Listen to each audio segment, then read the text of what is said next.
Thank you all for taking time to be here. Hello to everyone in Zoom world. We thank you for joining us, and we're going to get started.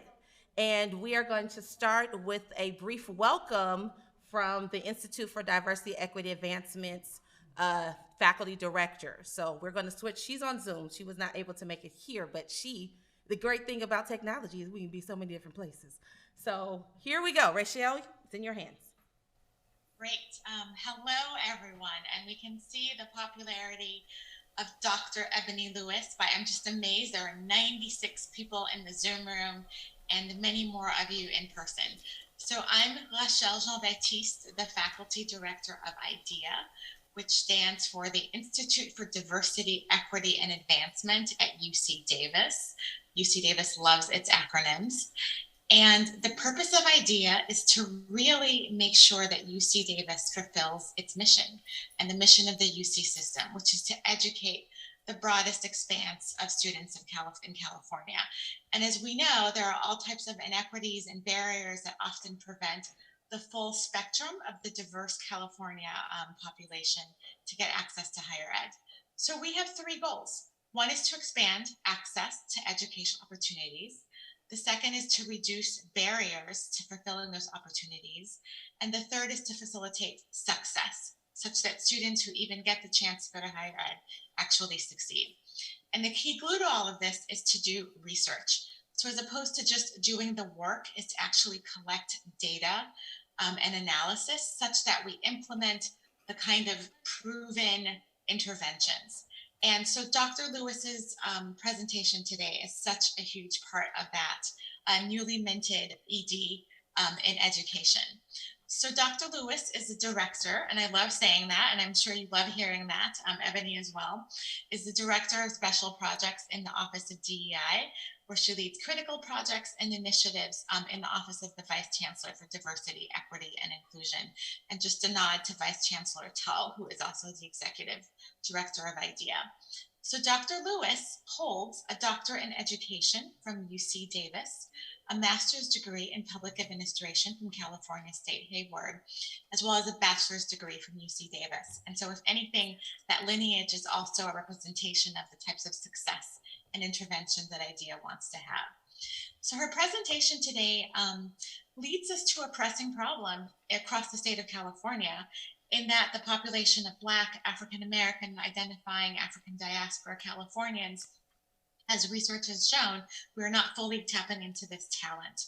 So Dr. Lewis's talk on why students say no to UC Davis is, again, part of this through line, if you will, of using research to demonstrate the problems and also solutions to it.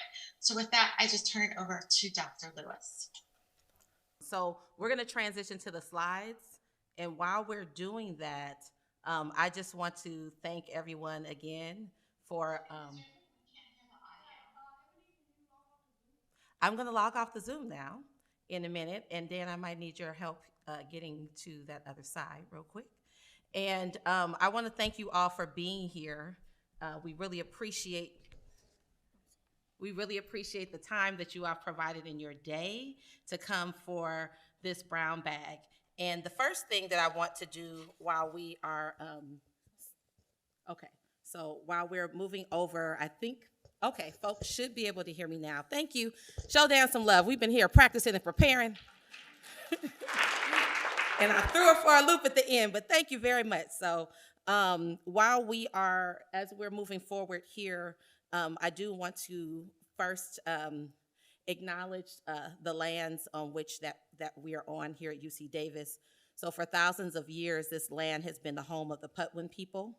And today there are 3 federally recognized Patwin tribes, the Cachodihi Band of Wintoon Indians from the Calusa Indian community, the Quetzaldihi Wintoon Nation, and the Yocha-Dihi Wintoon Nation. And so we just really want to acknowledge Patwin people who've remained committed to the stewardship of this land over many centuries.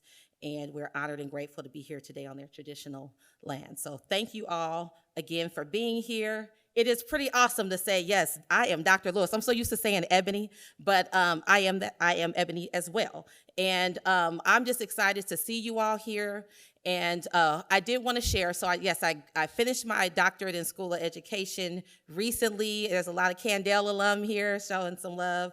And then my undergrad actually was at UC Santa Cruz. So just want to share that. I love me some Aggies, but just wanted to make sure. So, but that also speaks to my positionality as I'm talking about the study of growing up in California, being African-American student in a time when my first year in college, Prop 209 was on the ballot and passed, right, which said that race, gender, sex could not be considered in public education for admissions for hiring, right, in the state of California. You can look to my study if you want to see some more details, a summary of the policy. But my positionality there, as well as coming into the University of California as a first-year African-American student, working in admissions and enrollment for over 20 years. Now I'm in DEI, but just having that experience and that background. And so I definitely have a passion for this. And I also I'm a product of the early academic outreach program in the Bay Area. Richmond is where I'm from. Just want to shout out Richmond real quick. And so that's my positionality in talking about this study. And so today, this is a highlight, high-level overview. I, in essence, did two studies in one. So this is a mixed method studies.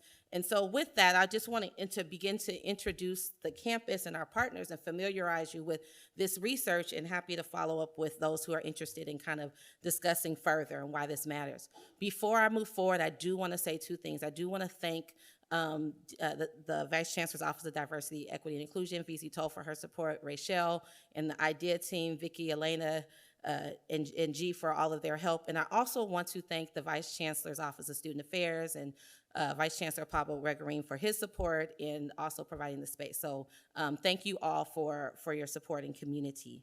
So why is this important? The image that you see in front of you is the Black graduation here at UC Davis in June of 2019. Some of you were at that Black grad. The objective of this study is to help the university successfully achieve their goal of supporting greater diversity and representation of students from historically underrepresented minority communities and marginalized backgrounds, and specifically our Black students. UC Davis has a goal of wanting to better reflect the state of California. The University of California has talked about a commitment to that, and we want to get there and help the university. And so as important as it is to know why students are saying yes and coming, and that's just as important, it is also important to better understand why the students who have applied and gone through a selective admissions process, been offered admissions, are deciding not to come here. So that's what I'm going to talk about more today. This is important because access does matter. I don't think I feel like I'm preaching to the choir here on why access matters and the things that we're seeing both in education across our nation and in our society and things of that nature is very important. Access does matter. So a couple of things to note: that California does have the 5th largest African-American population in the country, with nearly 3/4 of its Black population residing in six of the state's 58 counties, specifically Los Angeles, which has the highest concentration, about 37%. And this is based on the Campaign for Colleges 2019 report on the state of African Americans, or state of the Blacks in California in higher education. Then it's about evenly distributed among San Bernardino, Alameda County, San Diego County, and Sacramento County, right next door to us, right across the causeway. That's our backyard. So if you think about representation does matter. Radius, location matters, and bottom line, access matters. And so we want to, in making up better reflecting the state of California, that would be 6%. So while 6% of Blacks in California are considered college age African American undergraduate student enrollment at UC Davis and across the UC system has remained just under 4%. Now, having been a director of admissions and worked in admissions for 20 years, we worked really hard to get to the enrollment that we've gotten to. So I do want to shout this out, and I do want to make very clear that the time that I have here today is not focused on any one sole department, right? Recruiting and enrolling Black students and making sure they persist and thrive and not just survive should not be the responsibility of one department, one or two departments. And I see so many partners represented here from different parts of campus. And so my study really points to the criticalness, how critical it is to continue that and expand that partnership and collaboration and really look at different ways to engage stakeholders that we may not be thinking about. So just want to make sure to cover that. The other thing why this is important is just in terms of UC having seen, when you look at the admit rates across the UC system, when I did my study, the admit rates were overall lower than for other racial groups. Again, this is coming from the Campaign for College Opportunities report, the state of African Americans. And so we just want to see that enrollment grow. And then again, specifically for Black students, we want to pass that plateau that we've reached, and it's going to take collaboration. So with that being said, my study is based on the foundational study that I'm working from is a study that hopefully you all have seen. I'm not sure how many people have actually seen the study, but I really do hope that you check it out. It's a study that took place in 2015, and it was focused on pretty much my topic, but looking at the entire University of California system. And with that, it was focused on looking at students who graduated in 2015, and this study was funded by the Office of the President and the UC Council of Vice Chancellors for Student Affairs. It focused on understanding why African American first-year students admitted to the UC system chose not to attend. And the stated purpose was really to conduct a statewide examination of the college admissions and choice processes experienced by African American students admitted to UC for 2015. And so with that, they in essence did a mixed methods approach that included surveys and individual interviews and parent focus groups. So that's the foundational study that that my work is grounded in and built from. I also did in a review of the literature. I'm not going to go through all that either, but you can read my study if you want to check it out. But there's a lot of different categories that you'll see on the other side of the slide that I covered in terms of the themes that came about from structural issues impacting access to minoritized students, the policy and preparation. I mentioned a little bit about Prop 209, but there's a whole lot of other policies that came in place. You see admissions policies that evolved into comprehensive review and a holistic review and all of those different things. And then another theme around climate and diversity, cost and affordability, key influencers, and definitely looking at the school context. So the other thing that is important is in terms of my theoretical and conceptual framework. So like the theory behind my study that is based on is situated in college choice theory. And I, having worked in, again, admissions enrollment for a number of years, of course I know about how students are deciding to go to college and all that, right? But to then really lean into the theory behind it was really important. And so Hosker and Gallagher was the main model that I looked at, which has 3 different stages of students making their college choices. So one is the predisposition. So that's a student making up their mind early on, I'm going to college, right? First of all. And then the second stage is the search stage. So now you're looking where you want to go. You're exploring those different options. And that search stage doesn't happen when you're in your senior year. And right now, again, this study is focused on incoming first-year students. There should definitely be a whole nother study on transfer students, right? And then building from that, you get into the choice stage. So like, how are they making, well, let me just, with the search phase, there's a set of choices that students are weighing out to identify if they're going to apply and where they're going to apply. And then at the end of the day, the last one, which is where mine is really focused on, is after the search stage is the choice stage. And that's where am I going to go? Once they decide where they're going to attend and weighing out that decision, it's greatly influenced by a lot of different things that we'll get into. So another study was Perna, or theory is Perna and Kerbin. I won't go into that, but they kind of expand on the foundation of this and fill in some of the blanks in terms of some of the things where Hosker and Gallagher fall short and other considerations that really come down to a cost-benefit analysis. So with that being said, let's do this. My mother sends me this little text sometimes in the morning, says, let's do this with a nice image. So I'm like, okay, I'm thinking of you, mommy. I see you I don't see you, but if you're on Zoom, let's do this. Okay, so research question. My study has two specific questions. I did a mixed method studies looking at the quantitative measures, in essence, what does the existing data say in terms of the numbers, and then qualitative research with interviews. So the first one was to compare the characteristics of Black students, first-year students who were admitted to Davis, and how do they differ? The ones that say yes or submit their statement of intent to register, if you hear me say SIR, that's what I mean, and then the ones who say no. And then the second research question is better understanding the experiences of those students. So I will describe a little bit of the data that I utilized for this, and we'll talk about what I found. So I did use descriptive analysis, so like different demographic data that included their parents' education level, income level, things of that nature. And then the Office of Undergraduate Admissions annually distributes what's called a SIR No survey. And so this survey goes out to students who have been offered admission, decide they're not gonna come, and take the time to actually reach out and say, I'm not coming, right? How many know there's a lot more students that don't do that, right? But there was enough students that the sample size was fantastic for me to use for this study, okay? So that was great, and so I looked at analyzed that. And then I did interviews. So just so you all know, in terms of just my strategy for sampling with the interviews, I looked at fall 28, or excuse me, for the existing data, I looked at fall 2018.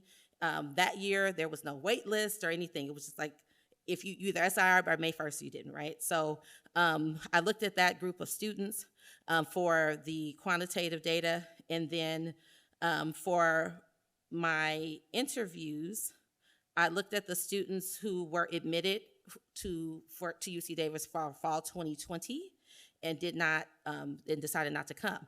Now, interestingly, this was clearly not planned, but that was the fall COVID hit that spring, remember that? So there were some interesting findings that kind of came up unintentionally around kind of the early stages of, how students were making their decisions when COVID first hit. So with that being said, I'm gonna hop into now the findings for I'm sorry, I wanna say one other thing about this. So in terms of the interviews, just so everyone's clear, so I looked at students who were in the region, and when I say region, meaning Sacramento County, Yolo County, and then students who were outside of our local region, right? So my target, I ended up interviewing 7 students, and I first looked at students by region, and then looked at their income level, low income, not low income, and then based on the data, how it was reported, either male or female, and based on how the information was reported and collected for that cycle. So that's how I looked at that, and I also looked at students outside the region so that I could have comparisons. So 2018, so what did the data say? For 2018, there were 1,041 African-American freshmen who were admitted to UC Davis. And so out of that, the demographic characteristics, I started with, looked at gender, parent education, income, school type, and then also LCFF plus status. One of the things I found is the rate at which Black first-year students accepted their offer did not differ between students who identify as female and male students. So it was about 22%. So that didn't really shift much. And so I think that's something that I thought was interesting initially. Related to the gender gap by race, for all applicants overall, women are known to apply at a higher rate than men, and specifically for fall 2018 among African American freshman applicants, about 62% of Black females applied to Davis compared to 36% of Black male applicants. So I just wanted to give you all that context. So let's hop into, I'm going to go into another slide, because parent education level was something that I thought was interesting in terms of who said yes and who did not. So this is a lovely chart that I am going to make sense of for you. And so you can see here where we did have some differences for, hang on a second, let me make sure I pull this right. So when comparing the demographic characteristics, the data revealed that first-gen students accepted their admissions offer at a higher rate than non-first-gen students. However, among Black admitted students, there are significant differences in yield rates on the basis of, significant differences in terms of yield rates on the basis of income status were not observed. So in other words, that kind of neutralized things when it came to low income or not low income, that was not observed. So students were no more likely to accept their admissions offer to Davis than lower income Black students. I also looked at school type in California public high schools, and those schools tended to yield at a slightly higher rate than admits from private high schools. And then admits outside of California, maybe not surprisingly, but declined their offer of admissions at a significantly higher rate, nearly 20 percentage points greater than admits from California. And those students outside of California declined their offer of admissions at a higher rate, than students graduated from California students. In terms of LCFF+, so locally, the local control funded formula, this is the formula that California uses for high school students, to fund their high schools, and in which the schools that are LCFF+ have more than 75% of the student enrollment is composed of students who are English language learners, eligible for free and reduced lunch, or foster youth. So for African American first-year admits at Davis, students from more disadvantaged schools like LCFF+ saw a slightly higher yield rate compared to students from non-LCFF+, meaning more students from LCFF+ schools are saying yes to Davis at a slightly higher rate than those who are not coming from those school types. And then the differences were, again, statistically significant. Thus, the yield rate was slightly higher among the students who are considered to be more disadvantaged. So another area that you'll see here is in terms of academic characteristics. I also looked at grade point average. I'm going to advance to the next slide. And so when we looked at grade point average, we noticed that students who declined their offer had a significantly higher, first of all, students who declined their offer had a slightly higher GPA than students who accepted their offer, and then also the same for test scores. Now, we know that SAT is no longer utilized, but at that time it was. So students, we're yielding students with a higher SAT and GPA. In essence, it's a more competitive landscape, which suggests that it's possible that many of the students who decide not to come to Davis do so because they have offers from more prestigious institutions. So another thing that, and then I'm going to shift to some other patterns, is eligible in a local context. So for students who are considered to be in the top 9%, and that means they're guaranteed admissions to a UC campus, not necessarily a specific campus, but of all of our African American freshmen admits, ELC students accepted their offer of admission at a slightly higher rate than non-ELC admits. So that means we are doing really good in terms of that population of students. And then finally, I looked at SIR patterns based on regions in the state of California. So in this slide, you'll see the different regions. I identified the top 5 regions, and those are the regions where there were 50 students or more admits. And so what you'll notice here is that represents 62% of all African American first year admits. So of the top 5, the greatest yield came from actually in that year, Sacramento area.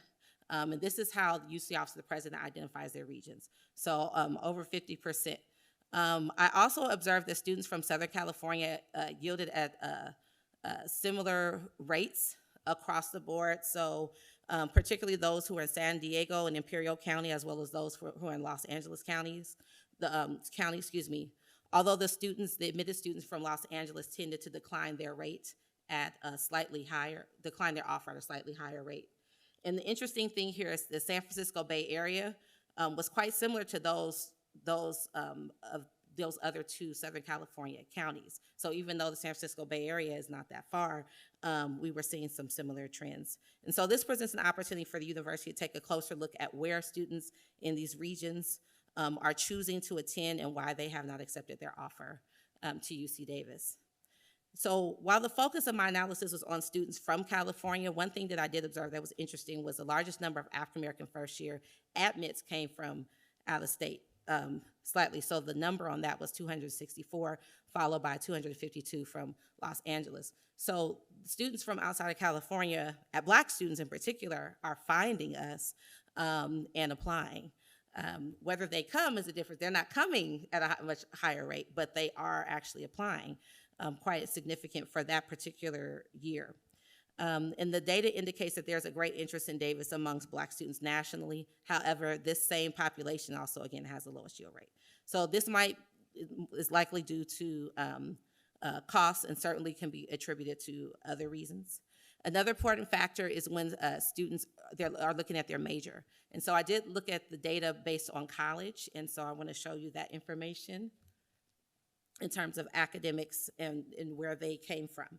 So we have the College of Agriculture and Environmental Science at UC Davis, College of Biological Sciences, College of Engineering, College of Letters and Sciences, which is the largest college at our campus. And so when we're comparing based on colleges, College of Ag had the lowest SIR no rate, so 64% of all College of Ag admits are declining their offer of admissions, compared with 35.6% who accepted their offer of admissions. So Letters of Science had the second lowest SIR no rate. And so when we look at African-American first-year students admits in bio-sci and College of Engineering, they declined their admissions offer at a very similar rate. And then overall, the patterns by college revealed that there are statistically significant differences in yield rates. The top 5 majors also that African-American first-year students applied to were in the colleges of Biological Sciences, Ag, and then Letters and Sciences, and included bio-sci, psych, biochemistry, molecular biology, neurobiology, physiology and behavior, and then animal science. And then the majors that had the highest number of students that said no among Black students was bio-sci, psychology, neurobiology, physiology and behavior, biochem and molecular biology, and then philosophy. So if you go into my my study, you will see there's some additional charts there. I'm not going to go into all those details right now, but I wanted to share that with you.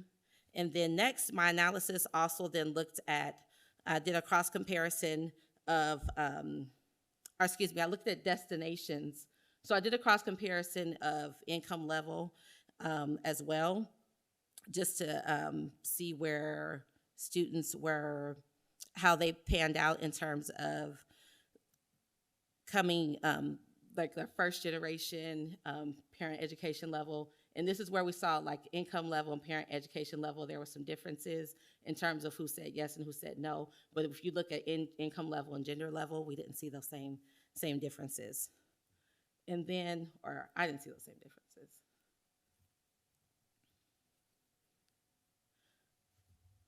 So next was the, where are students going outside of UC Davis? And so we looked at different UC campuses, or I looked at the different UC campuses where the students were going to, and also different CSU campuses. So you can see from here where students, their different destinations, and a lot of students are also going to other UC campuses, and a lot of Black students are also going out of state. So if you look at the numbers, first is UC campuses, and the next to that is students going outside of California. So in terms of the UC campuses, UCLA had the highest enrollment of SIR no's, followed by UC Berkeley. Santa Barbara yielded the next largest number of SIR no's, followed by San Diego, and then UC Riverside, which both had the same yield rates. And then next to UC campuses, again, Black students who declined their offer were going outside of California. So there was, although the much smaller rate, 11%, a fairly large number of students enrolled at a non-public California four-year college or university. So just in terms of the number compared to what it would be in terms of elsewhere, very few students were enrolling at CSU campuses. And the last thing that I'll say about this is while this number was pretty small in terms of the percentage, it was less than 3% of Black students who enrolled at HBCUs. This did come up in my interviews, and one of the students that decided to go to historically Black college or university, and I think there's some helpful information to kind of think about when we're looking at students who are looking for that sense of belonging and that sense of community to consider. So outside of the UC system, the four-year colleges and universities with the highest enrollment of Black students who SIR know included USC, University of Southern California, Stanford, San Diego State, and then Cal Poly. And then other populations went to other states such Arizona State, Cornell, Howard, Pepperdine. So in terms of SIR no survey results, so let's look, the final portion was based on the surveys that, the survey responses that students provided. So you'll see some of this here. So I looked at the survey that was administered and the different questions that were, students were asked to respond to 6 questions. The first two questions addressed where students decided to enroll if it was not UC Davis. And in lieu of these responses, I preset National Student Clearinghouse data that indicated where students enrolled other than UC Davis. So a second question focused on other plans, like what else were they deciding to do if they indicated they would not attend a four-year university. And so given most students do choose to enroll at a college or university, the responses weren't substantial enough to report. So why students chose not to attend UC Davis? So there were 133 students that responded to that question of why they choose not to come, and students could select more than one option. So just kind of know that first of all.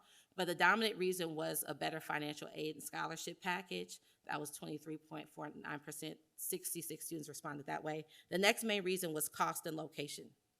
And then personal circumstances represented about, so cost and location was about 17%, and then personal circumstances was about 13%.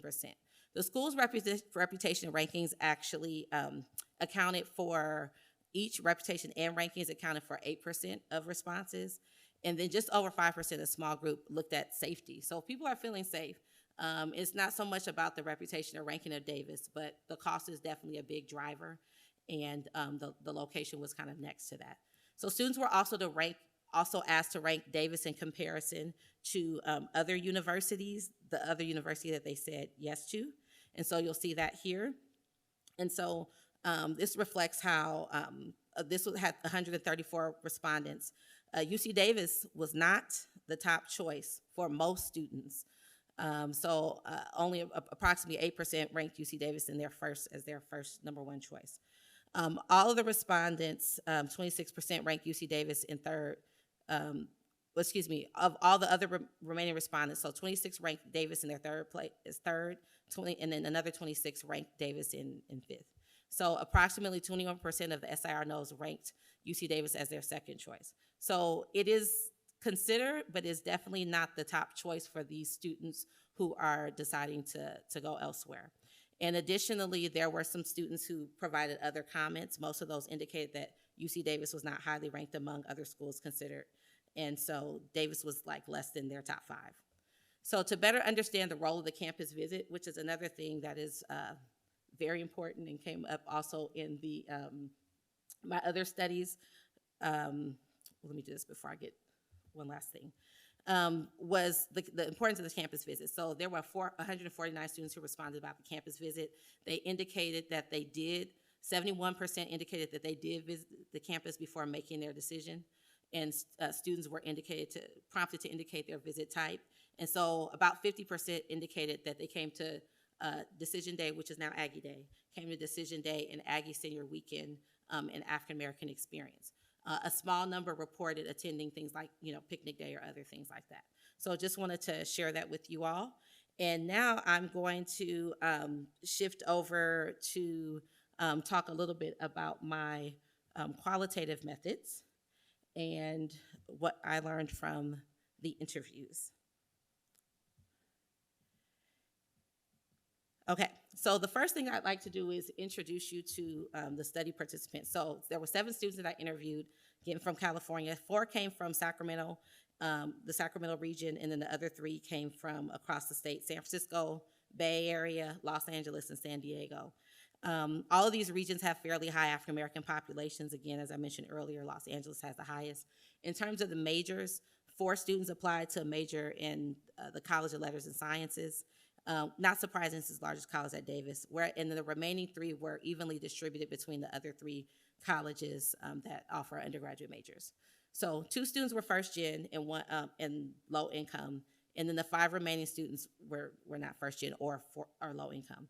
4 students identified as female, and half of those came from the local region, and then 3 students identified as male, 2 of whom came from the local region. Another thing that I want to note is for the Black males that I interviewed, 2 of those 3 students that I interviewed also participated in outreach and academic prep programs. I have that a little bit later, but I just want to call it out now because I thought it was really insightful that these students, they were both from our local region. One participated in Sacramento Area Youth Speaks, also known as SAYS, and also Summer Math and Science Honors Academy, or our UC Davis SMASH program. The other student participated in our UC Davis Early Academic Outreach Program, EAOP, and they also participated in college track. So I thought that was really insightful, and one of the things that I found that's really important as we're going through this, and one of the students was sharing is, well, both of them, how important these programs were for their engagement in just accessing higher education, getting exposure to our campus and many other campuses. So these programs are working. Even though these students didn't come, a lot of there are many different reasons why they didn't come, but in terms of the exposure, that's an opportunity then to partner, I think, closer with the various academic outreach programs that we have, because they are making a difference with the students based on what my findings found. So this is the slide that highlights everything. These are the pseudonames for the students that I had a chance to meet with. The other thing that I want to say about these scholars, one thing that I found was they were passionate about talking to me, like they without hesitation. I sent out emails and hope people respond. And the students that did respond, when I talked to them, they were so generous with their time, and even though they weren't coming here, they were fully invested in sharing, this is why, or maybe you could consider doing this. And I mean, it was amazing to see, which tells me like that passion, that commitment for access and inclusion is really important for students, and for these students from the African diaspora. They want to see UC Davis have more Black students. They want to see more Black students in higher education. And so I just wanted to point that out because I thought it was a really important observation. And then here are the majors again. I mentioned about the majors that students are in. So now I'm going to shift to some of the key themes. So the key themes that can be bucketed into cost and affordability, academic reputation and career aspirations, key influencers, and community, climate, and connection. So that's how I've bucketed the key themes. So in terms of cost and affordability, it was interesting to see there was some students definitely that cost was the driving factor for them. One of the students happened to be an African American male student who said cost was a very important factor for him. And in fact, he was an athlete as well, recruited athlete, but he didn't lead with that. It kind of came up organically, and it was when it kind of came to cost. He really saw himself as a scholar first, and he wanted to be at a place where he could connect and contribute and also be poured into and supported as well. So, but it really came down to, having a better offer and the timing. So there was possible he was going to get more scholarship later, but he would have had to wait. He wouldn't have known that in the time frame that he needed to make his decision, or feel like he needed to make his decision. So that's something that did come up. There were other students that the uncertainty around costs, I should say, is one of the key themes. Either they know it's not enough, or I'm not sure if this is going to be enough, and I don't know other ways to cover costs. They're looking for other scholarship opportunities. That is something that came up. There are other students there was a student who went to HBCU and she received a full academic scholarship. So that's where you do see cost as a driving factor. And tied with that, this particular student, Tammy, wanted to go to medical school, and she associated, she felt like the adverse, she was loan averse, right? Taking out loans. She associated that with impacting her ability to go to professional school. She said, I want to go to medical school. I don't want to take out loans for undergrad. So that's basically what it came down to, right? So I think there's also an opportunity just to inform students on like all of these students I talked to weren't looking at just when they get to Davis, their 4-year, they were looking well beyond, right? So that's another thing. They are savvy. They're doing their research and they're looking well beyond coming here. But there were other students, among the 4 students who, there were 4 students where cost wasn't an issue.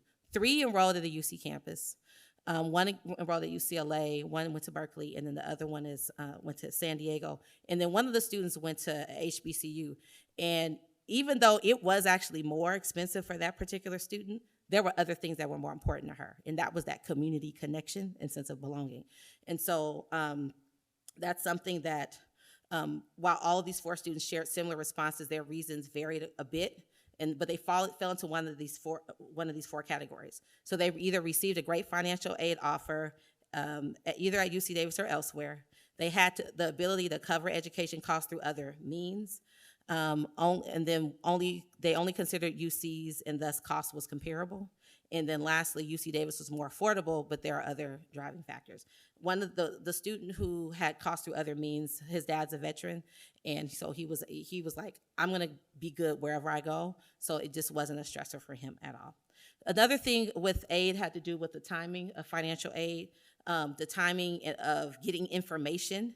And again, I wanna shout out, first of all, our financial aid, and I see you in here, Deborah, but our team does a great job. So I wanna share that what I'm saying here is not saying what someone's not doing or should be doing. Well, I do have recommendations on what we should all be doing as campus, but this is about how can we better meet the needs. Some students still are not going to come, but there are some opportunities to really close the gap. There's one student that specifically said, I didn't put this quote up here, but she said, UC Davis didn't leave all their cards on the table. Like, just point blank. They did not leave all their cards on the table. And I was like, wow. So she just did not feel like she knew everything that she should have known. There was other information she found out later that was like, oh, well, that might have helped, but the cards weren't laid on the table, and the timing of getting that information. So the timing of getting financial aid information was a big thing. Knowing the student knowing that they would be fully financed earlier. This is the student that he went to an Ivy League school, one of our recruited athletes. So that was important. But other students, they were searching different spaces for the information. They went to different platforms that were either pushed their way or they looked on the website, but a lot of them were still looking for more scholarship information as well. Even if they didn't qualify, they wanted to know that they had the options available. So that was another thing. Consistency and frequency of information was another thing that was critical. It included obtaining more frequent information on financial aid while applying for admissions, as well as once they were admitted. And one student her recommendation kind of summed up, namely like needing more consistent information more frequently on the aid process and options to pay, scholarships, and then what the true estimated cost would be. And then the rest of the students, they felt like they were kind of 50 split in terms of how much information they were getting in email. Some felt they were getting enough information, some felt they weren't. So the awareness of scholarships and ways to pay was another thing that came up for students. So that's kind of the quick highlights on cost and affordability. And then I'm gonna move to the next, see, I had a whole slide on that. So frequency awareness scholarship. So you just heard it all there. I'm very invested in this research. And so even without having a slide, I can tell you about it. Okay, so again, this is high level. I'm gonna move a little bit quicker because I do wanna give time for folks to ask a few questions. So the next theme that came up was about academic reputation and career. And so when it came to, one of the things one student said, it wasn't anything that UC Davis did in particular that made me say, no, I don't want to go here. As I told you, it was my second choice. I just had to say it just had to do with I got a better offer here. It was culturally better here. and then the specific track that they were going on for their school, said psychology pre-med track. She said, I don't think I would have gotten the same attention or specific training for what I want to do. So I wanted to interrupt her and say, actually, there's so many different ways you could do that, but that's not my role as a researcher. But it was really helpful to hear that because that's also an opportunity.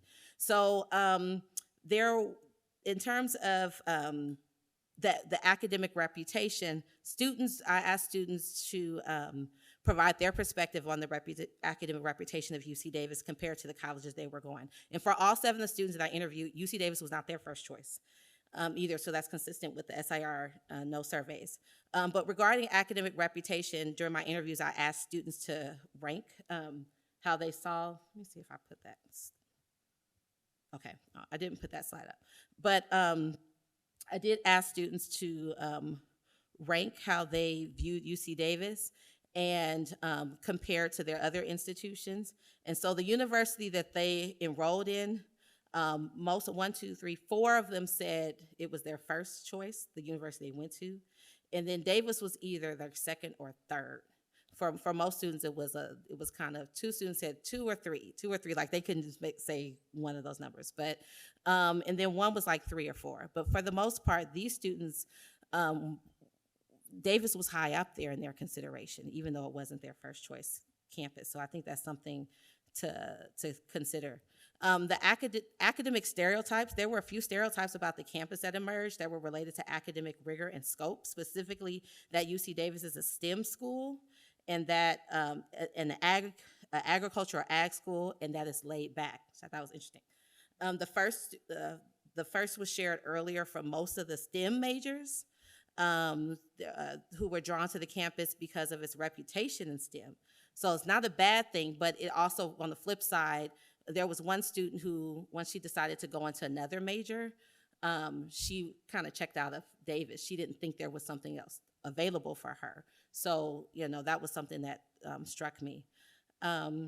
Another student pointed out how Davis is viewed by many as an ag campus, which can be a big draw for many students, while others see it as a limitation, thinking that the campus is best suited for students going into ag only. And then some students were just not aware of the broad diversity of academic offerings that were available in some of the specific colleges. So there are a few academic stereotypes there. And their preparation for the future, like I said, these students are looking to what the next thing is and how they feel like they can be as best prepared as possible. One of the students that I interviewed who decided to go to UC Berkeley in a specific engineering major knew exactly what he wanted to do. He wants to start his own business. He's like, I don't want to go to grad school after I graduated. I want to start my own business. I know what I want to do. The student also happened to participate in 2 of the outreach to academic prep programs. He was well prepared. He was a star at his high school. So he knew what he wanted. And so he felt like Davis is a great school. And even in engineering, it's a great school. But in this particular major, he felt like there were the schools that he was weighing out were more competitive in that. And so I think that's something to kind of explore more and lean into. I'm not going to go into the more super detail on that right now just for sake of time, but that's something that came up. And then one of the students, Keisha, pseudonames again, Keisha said that she would have liked to have received more information on future internship opportunities. But much like the other students I interviewed, she desired additional information on research opportunities and further options to get into graduate school. So those are a couple of things that came out. A few students viewed the academics at Davis from the vantage point of their future careers rather than, again, their specific major and making future connections and collaboration. So the student that went to the Ivy League was like, you know what, I'm already connected right now, and I just started at the school. And so being able to kind of have that social capital and those networking opportunities was something that came up for them. So the last 2 themes are key influencers. With the key influencers, that's a whole presentation of itself, so I'm going to go over this at a very high level. But I looked at it in the high school context with teachers, counselors, and others at the school. Academic prep programs, I already mentioned how important they are, and how much it influenced a number of the students that 2 of the black males, 2 of the 3 black students that I interviewed, current students and alum and their connection engagement. Parents and family, it wasn't really about where you're going to go finally. I mean, the parents and families really didn't make the final decision for the students. And the students didn't feel like they were pressured by their parents. It was just kind of more before that time. And then the last thing with community, I'll say church folk. So this came up from one of the students. She said church folk, right? And I get that having be a church folk, but she connects with, she got a lot of connections from HBCU alums and got a lot of guidance from folks at their church and community. So I think the importance of working with community-based organizations and faith-based organizations is really key. And then lastly is the community, climate, and connection. So the key areas: sense of belonging, making a connection, having Black spaces in community. The big thing for all the students was, we want to see more Black students here. Some students, they knew we're not going to have a lot of students, but we want to see more students. So it's always interesting, right? You want to see more Black students, because that's the draw to come, but then to have more Black students, you got to enroll more Black students. But that also then, I think, points to opportunities to look for retention and things of that nature. The campus and visits and tours, that's also really key. Formal, informal, and none. There were different categories that I divided that into. The formal tour through the campuses, which some students did went through. Informal tours through organizations that came, like the Black Student Union at one of the student school, or the SMASH program. That's how they visited. And then just kind of knowing people and coming up. Again, having Black spaces and Black representation. One student pointed out to me how they wanted to see faculty that looked like them, not just students. But she actually didn't think about that until she enrolled at her school. Because by the time I talked to her, she was starting her first year. She didn't realize how important that was to her until she got there. But that was something that she pointed out, faculty that looked like her. And then there's a lot to say for just being at PWIs. There's a whole section in there, the coming to predominantly white institution, but also themselves coming from predominantly white institutions, or institutions that don't have large numbers of Black students, and living in environments where that is also the case, and wanting to not have to constantly feel like they're on the defense or having to explain certain things, and kind of having that comfortability. So location was also something that came up. And then community, marketing, communications, and engagement and outreach. I'm not gonna have time to go over all those details, so I look forward to talking with you all later. I see you, Robert, right? Let's still talk with whomever our partners are. And I know many of the colleges and departments have marketing and communications, but there's a lot. I will say the main thing, some of the key themes: earlier connections came up, messaging and personalized experience for students and families, website and student voice. Students wanted to hear authentic student voices, and they just didn't want to hear what's great about the campus, but what's not working and what the campus is doing to fix it. Like, they actually said that. So, and then access to information. And then they also talks about some things that other universities are doing. So with that being said, those are the high level highlights of my study. That's the slide I just went over. And so in terms of limitations, again, my positionality is something that I had to check at the door, right? Because, when you work in admissions as a professional, you know what you know, and it doesn't mean that you don't know what you know, but sometimes check that at the table to see, what am I not considering? What don't we know? What aren't we looking at in the same way? So there's a lot of different opportunities that we have. And I'm going to pause on recommendations, but my study is available if you want to look at them. There's lots of different key takeaways.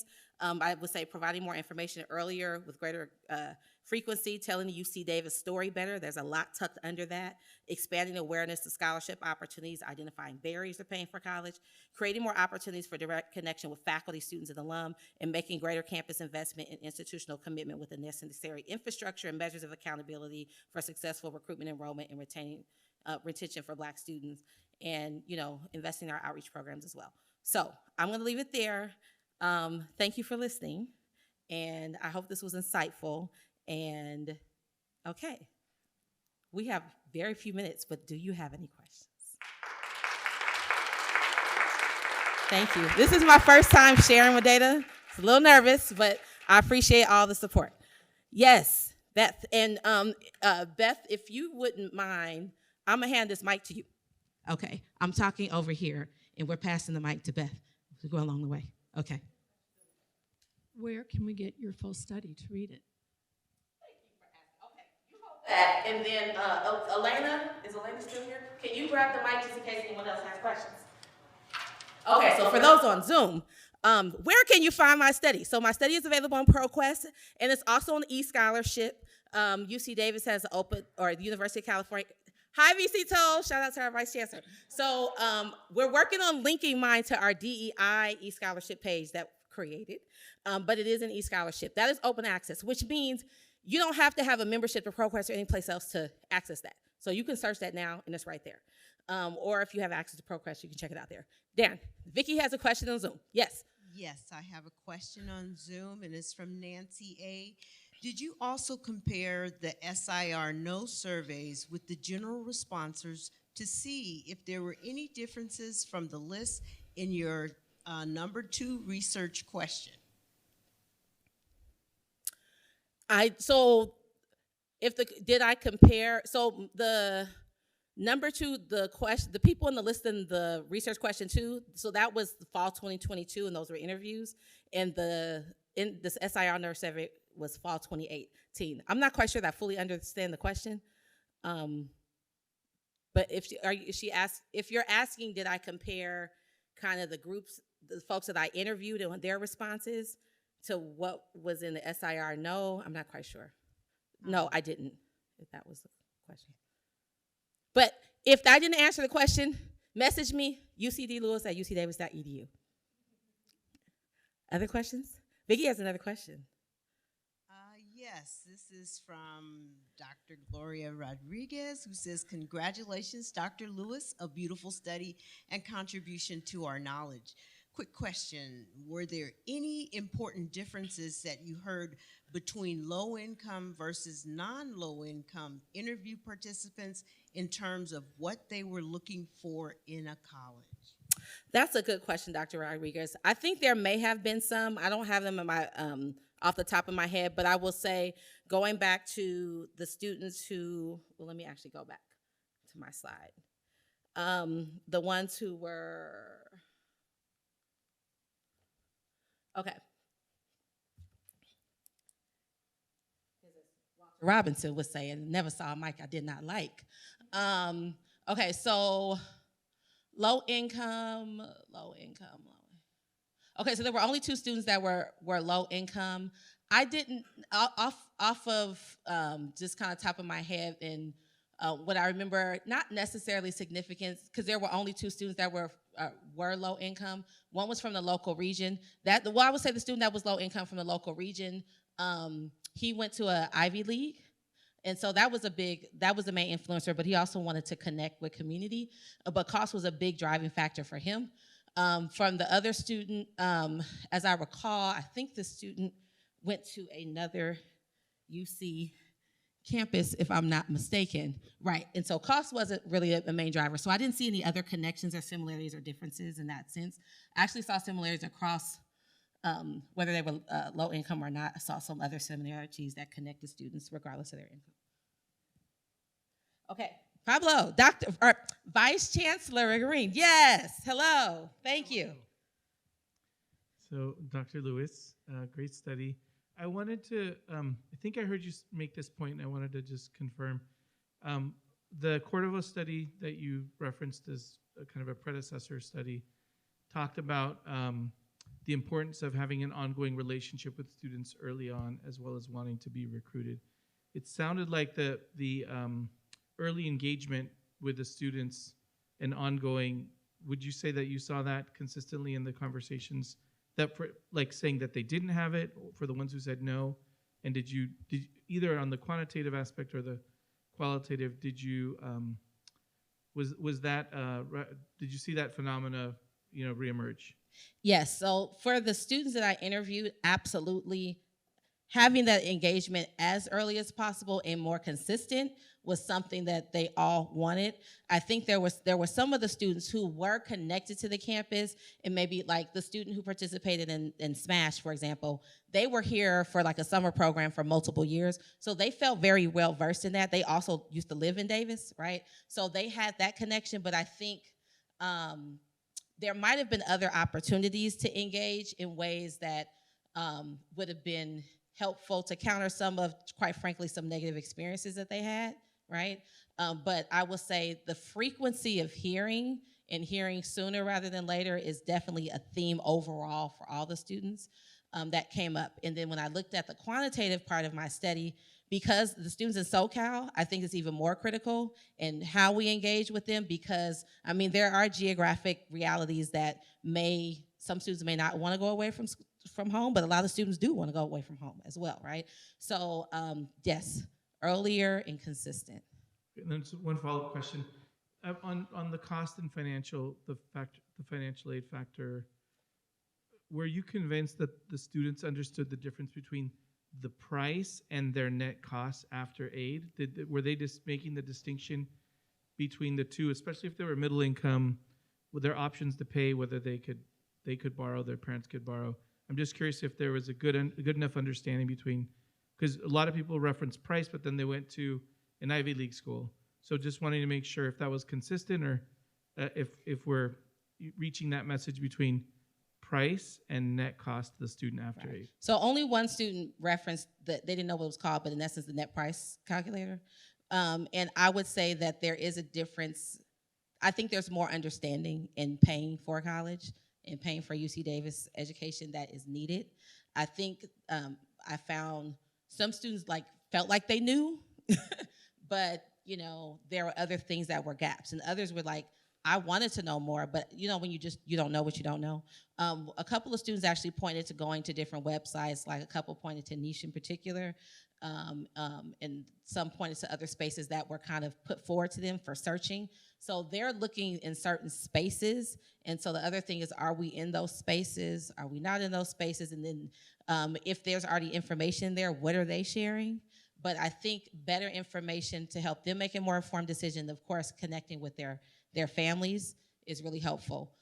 For the one student, one of the students that was like, yeah, this is definitely a big factor. It sounded to me like they actually had a lot of information on costs, but they didn't have enough, the timing of getting a final answer. Am I going to get more aid? Am I going to get more scholarship?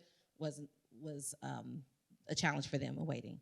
But I would 100% say that getting more information to students and kind of dispelling those myths of what they think they understand and then what those gaps are as well would be important. Yeah. Any other questions on? One last question, and then I want to honor time, and I'm happy to stick around afterwards. Okay. Yes, Vicki. Yes. Did factors of immigration status ever come up as a contributing factor in the decision making? That's a good question. Actually, of the students that I interviewed, no. And in the SIR survey, there wasn't a specific question that asked that. And then the question where asked other reasons for not coming, immigration status didn't come up. It was more along the lines of, I'd love to come to Davis, it's a great place, but I just can't afford it, or it's too far from home. Or the location is not necessarily as urban of a location as they might be looking for. So, okay, and with that, I want to say thank you all so much. Have a fantastic day.